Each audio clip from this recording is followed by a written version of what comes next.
Hi, I'm Sherelle Whitney, founder of Lift Performance Solutions. Thanks for joining me to share these little lifts that we are offering to our leaders and managers, practical tools that you can take away today to lift your leadership in you, your team, and your organisation.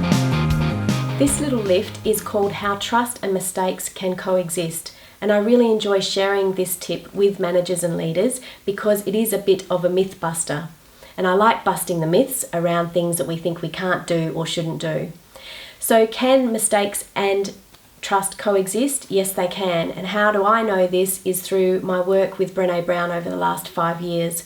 Her recent book, Rising Strong, talks about the 4 things that we need to do as leaders and managers when we make a mistake. And we're all going to make mistakes because if we're leading and managing in an innovative environment, we're doing things that haven't been done before, mistakes is part of the territory. What's important about it is that we actually fail fast and bounce forward. That's a quote that I've obtained out of Lisa Messenger's books around playing big, and I've used it in my own leadership practices to date. So it's not so much about the failure or the mistake, but actually how we bounce forward. And Brené Brown's work identifies 4 things out of her 10 years of research and thousands of interviews that she's done with people around this topic. They are firstly to be accountable for your mistake. So own it. You're the leader, you're the manager. Whether it was partly involving your team or other stakeholders, ultimately the buck stops with you. So show that accountability and model that to your team. The second point is to address your shame. So make sure that you understand how you feel about the mistake. Do the work around what's made you unhappy, what's making you upset about it before you go and discuss it with your team so that you've managed your shame. Third point is to not blame. It's very easy, especially in a high-pressured environment, to look for the person who created this mistake.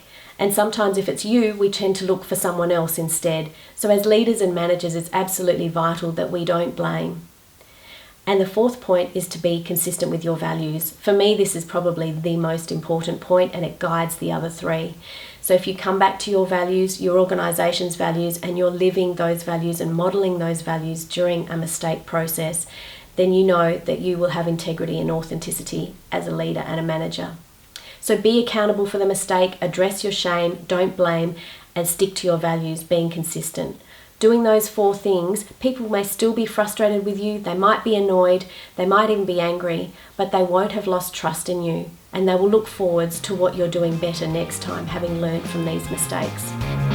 Thanks for watching this video and choosing to learn with Lift. If you found these tools and tips useful, please share them with your colleagues, your family, and your friends.